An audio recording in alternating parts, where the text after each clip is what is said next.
بسم اللہ الرحمن الرحیم۔ میرے چینل پر خوش آمدید۔ کہانی کا آغاز کرتے ہیں۔ ایک دفعہ کا ذکر ہے کہ کسی ملک پر ایک رحم دل بادشاہ حکومت کرتا تھا۔ اس کی 2 ملکہ تھیں۔ چھوٹی ملکہ اس کی طرح رحم دل تھی۔ اس کے 3 بچے تھے، جبکہ بڑی ملکہ اولاد کی نعمت سے محروم تھی۔ بادشاہ چھوٹی ملکہ اور اس کے بچوں سے بہت پیار کرتا، جس کی وجہ سے بڑی ملکہ چھوٹی ملکہ سے حسد کرتی تھی۔ ایک دن اس نے اپنی سوکن اور اس کے بچوں سے نجات حاصل کرنے کے لیے سازش تیار کی، جس کے لیے محل کے ایک ملازم کو بھی ساتھ ملا لیا۔ ایک روز جب تینوں بچے باغ میں کھیل رہے تھے اور اس وقت وہاں ان کے سوا کوئی نہ تھا، ملازم بچوں کے پاس آیا اور ان سے کہا کہ آؤ میں تمہیں پورے باغ کی سیر کراتا ہوں۔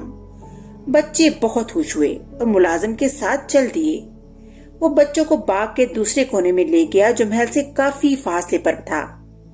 وہاں اس نے پہلے ہی سے ایک بڑا سا گڑھا کھود رکھا تھا۔ جب بچے اس گڑھے کے پاس پہنچے تو ملازم نے تینوں بچوں کو اس میں دھکا دے کر مٹی بھر دی۔ بچوں کو زندہ دفنانے کے بعد محل میں واقع اپنے کوارٹر میں جا کر اس نے اپنا حلیہ ٹھیک کیا۔ 1 گھنٹے بعد اسے بادشاہ کی رہائش سے چیخو پکار کی آوازیں آنے لگیں۔ وہ محل میں پہنچا تو بادشاہ سمیت تمام درباریوں کو تینوں شہزادوں کی گمشدگی کی وجہ سے پریشان پایا، جبکہ چھوٹی ملکہ اس صدمے سے پاگل ہو گئی۔ بادشاہ نے ملکہ کو بہت مشکل سے سنبھالا اور اسے کمرے میں پہنچایا۔ اسے پاگل پن کے دوڑے پڑنے لگے۔ وہ بادشاہ سمیت جو بھی اس کے سامنے آتا اسے مارنے دوڑتی۔ ایک روز اس نے بڑی ملکہ پر چھری سے حملہ کیا۔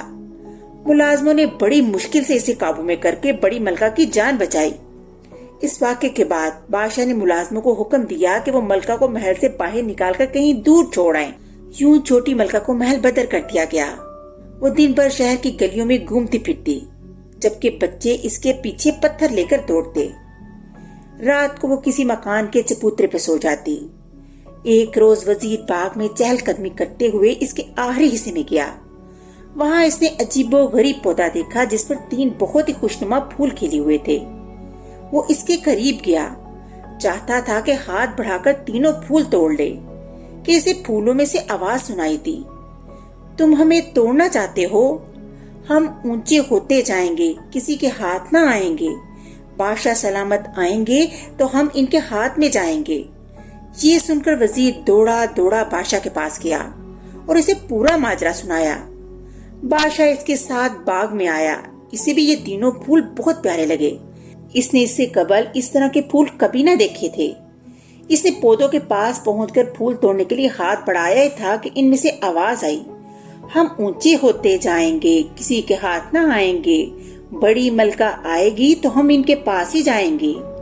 بادشاہ نے سن کر وزیر کو حکم دیا کہ فوراً بڑی ملکہ کو بلا کر لائیں۔ وزیر محل میں گیا اور ملکہ کے پاس جا کر اسے ساری بات بتائی اور اسے بادشاہ کے حکم کے بارے میں بھی بتایا۔ بڑی ملکہ یہ سن کر بہت خوش ہوئی کہ پھولوں نے اسے بلایا ہے۔ جب بڑی ملکہ پھولوں کے پاس گئی اور انہیں پکڑنے لگی تو پھولوں میں سے پھر آواز آئی، ہم اونچے ہوتے جائیں گے، ہم کسی کے ہاتھ نہ آئیں گے، چھوٹی ملکہ آئے گی تو ہم اس کے ہاتھ ہی آئیں گے۔ بادشاہ نے یہ سنا تو وہ بہت پریشان ہوا، کیونکہ چھوٹی ملکہ کو محل سے نکال دیا گیا تھا۔ بادشاہ نے اپنے ملازمین کو بھیجا کہ وہ ملکہ کو ڈھونڈیں۔ جلد ہی چھوٹی ملکہ مل گئی اور اسے باغ میں لایا گیا۔ جیسے ہی چھوٹی ملکہ نے پھولوں کو ہاتھ لگایا تو وہ پھول بچوں میں تبدیل ہو گئے۔ چھوٹی ملکہ اپنے بچوں کو دیکھ کر بہت خوش ہوئی۔ بادشاہ نے جب بچوں سے تفصیل پوچھی تو انہوں نے بتایا کہ انہیں ملازم یہاں لایا تھا اور اس نے ہمیں گڑھے میں پھینک کر زندہ دفنا دیا۔ اسی وقت یہاں سے ایک پری گزر رہی تھی۔ اس نے ہمیں پھول بنا دیا اور کہا کہ جب وزیر یہاں سے گزرے گا تو تم اسے یہ کہنا۔ یہ سن کر بادشاہ نے ملازم کو بلایا اور اس سے پوچھا کہ تو نے ایسا کیوں کیا؟ اس نے بتایا کہ اسے یہ سب بڑی ملکہ نے کرنے کو کہا تھا۔ یہ سنتے ہی بادشاہ نے حکم دیا کہ بڑی ملکہ اور ملازم کو اندھے کنویں میں ڈال دیا جائے، لیکن چھوٹی ملکہ نے بادشاہ کو ایسا کرنے سے منع کر دیا اور انہیں معاف کر دیا۔ اس کے دل میں بڑا خوف خدا تھا۔ اس نے اتنا بڑا گناہ معاف کر دیا، اللہ نے اس کو بڑا اجر دیا اور اس کا رتبہ اور بلند ہو گیا۔ بڑی ملکہ بادشاہ کی نظروں سے گر گئی۔ بادشاہ نے پھر کبھی پلٹ کر اس کی طرف نہ دیکھا اور اس کے کیے کی سزا اس کو مل گئی۔ وہ جلدی کسی بیماری میں مبتلا ہو کر مر گئی۔ اس طرح کہانی کا اختتام ہو گیا۔ اگلی کہانی کے ساتھ پھر ملیں گے، تب تک کے لیے اللہ حافظ۔